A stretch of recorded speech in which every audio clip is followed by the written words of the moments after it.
بسم اللہ الرحمن الرحیم۔ الدرس الثانی یعنی دوسرا سبق۔ اس سبق میں حاضری اور ما حاضری سے بحث ہوگا۔ اب جیسے کہ آپ لوگوں نے پچھلے سبق میں پچھلے درس میں یہ بات سنی تھی کہ آدھا اسم اشارہ ہے اور یہ مفرد مذکر کے لیے استعمال ہوتے ہیں جبکہ وہ قریب ہو۔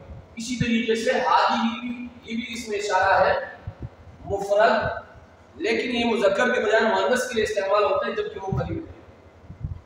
اچھا، مؤنث کی پہچان کیا ہے؟ عربی میں مؤنث کی پہچان یہ ہے کہ مؤنث کے آخر میں بولتا ہوتی ہے اس قسم کی تا جو وقف کی حالت میں ہا سے بدل جاتی ہے۔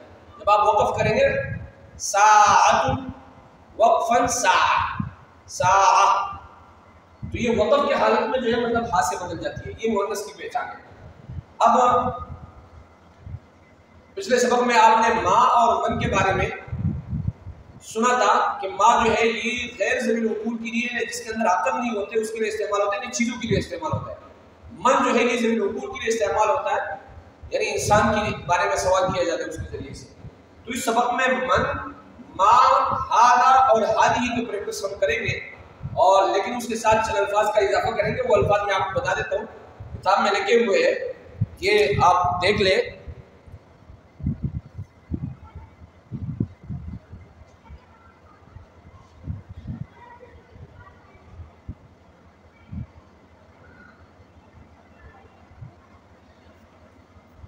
اب یہ الفاظ ہے یہ مؤنث کے لیے، ساعۃ گھڑی کو کہتے ہیں، یہ معمول کے مطابق۔ اسی طریقے سے قراصۃ کاپی کو کہتے ہیں، سہرۃ پھول کو کہتے ہیں، اور محفظۃ یہ بستے کو کہا جاتا ہے، اور نظارۃ عینت کو کہتے ہیں، وردۃ گلاب کا پھول، امراۃ خاتون کو کہتے ہیں، بنت لڑکی کو کہا جاتا ہے، مروحۃ پنکا، شجرۃ درخت، تلاسۃ جھاڑ، سبورۃ تخت سیاہ، طفلۃ بچی، شاۃ بکری، اور دراجۃ سائیکل، سیارۃ موٹر، مصرۃ پیمانہ، اور غرفۃ کمرہ، والدۃ یہ والدہ کو کہا جاتا ہے۔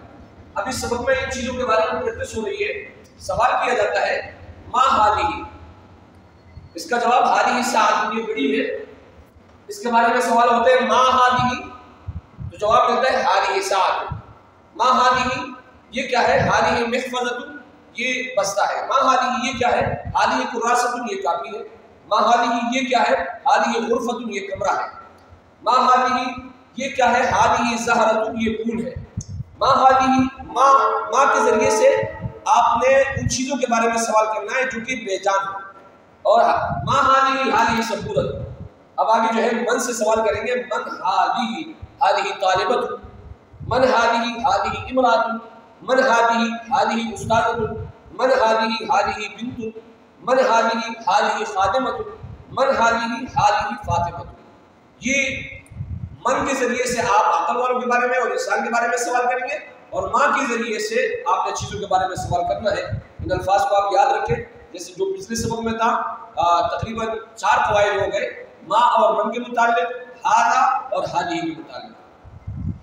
اور آپ حضرات کے سامنے میں یہ بات رکھنا چاہتا ہوں کہ جو عربی کا کورس ہم نے شروع کیا ہے، اس کے لیے ہم نے جو ہے نا مطلب چینل کا آغاز بھی کیا ہے، اور انشاءاللہ العزیز اس چینل پر جو ہے سبق وائز چیپٹر نمبر 1، سبق نمبر 1 اور الدرس الاول، یہ جو ہے آپ حضرات کے سامنے دیا جائے گا سلسلہ وائز، یعنی سبق کے اعتبار سے، اور سبق نمبر 1، سبق نمبر 2، سبق نمبر 3، سبق نمبر 4، اس قسم کے اعتبار سے جو ہے مطلب وہ اس چینل پہ دیا جائے گا۔ لہذا آپ حضرات سے درخواست ہے، چینل کا نام ہے مولانا داود، اور اس پر جو ہے انشاءاللہ العزیز یہ عربی کے گرامر کا سلسلہ ہم شروع کر رہے ہیں، تو آپ حضرات سے درخواست ہے ضرور، اگر آپ حضرات نے قرآن مجید سیکھنا ہے، قرآن مجید کے ترجمہ کو سمجھنا ہے، اور نبی پاک صلی اللہ علیہ وسلم کے فرامین اور ارشادات کو سمجھنا ہے، تو سب سے پہلے اس کے لیے عربی کا سیکھنا لازمی ہے۔ لہذا اس چینل پر آ کر اور ہمارے جو اسباق ہے، درس ہے، اس کو آپ ملاحظہ کیجئے، انشاءاللہ العزیز آپ کے لیے قرآن مجید کا سمجھنا، احادیث کا سمجھنا یہ آپ کے لیے آسان ہو جائے گا۔ میری باتوں پر اکتفا کرتا ہوں، وآخر دعوانا الحمدللہ رب العالمین۔